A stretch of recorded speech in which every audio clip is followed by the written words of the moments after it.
L'économie et le développement étaient au cœur du troisième et dernier débat des candidats.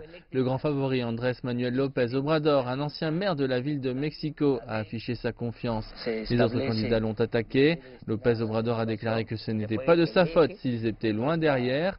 Durant le débat, il a mentionné les possibles noms des officiels de son cabinet s'ils gagnaient et il a ajouté qu'ils essaieraient de sauver l'accord de libre-échange nord-américain en discutant avec le président américain.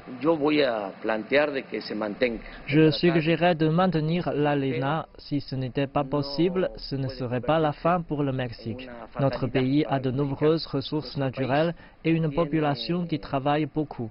La seule chose dont nous manquons, et nous l'aurons bientôt, c'est d'un bon gouvernement. Les 4 candidats à la présidentielle mexicaine sont d'accord sur le fait que la corruption est le principal obstacle à la croissance économique du pays. Mettre fin à la corruption nécessite une commission pour enquêter directement sur le président de la République. Car je le dis, d'autres m'attaquent, je leur dis que je n'ai pas peur. C'est la 3e fois que López Obrador se présente à la présidentielle mexicaine. Il semble maintenant modérer sa position sur l'économie. Les analystes disent que lui et Donald Trump partagent l'idée que le nationalisme économique est la voie à suivre.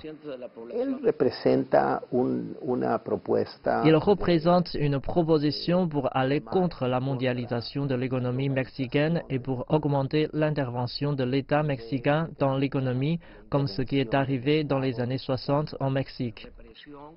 La campagne se termine dans 2 semaines. Les électeurs choisiront leur prochain président le 1er juillet. Même si les sondages donnent à López Obrador une avance de plus de 20 points sur le 2e candidat, les sondages indiquent également qu'un grand nombre d'électeurs mexicains sont encore indécis.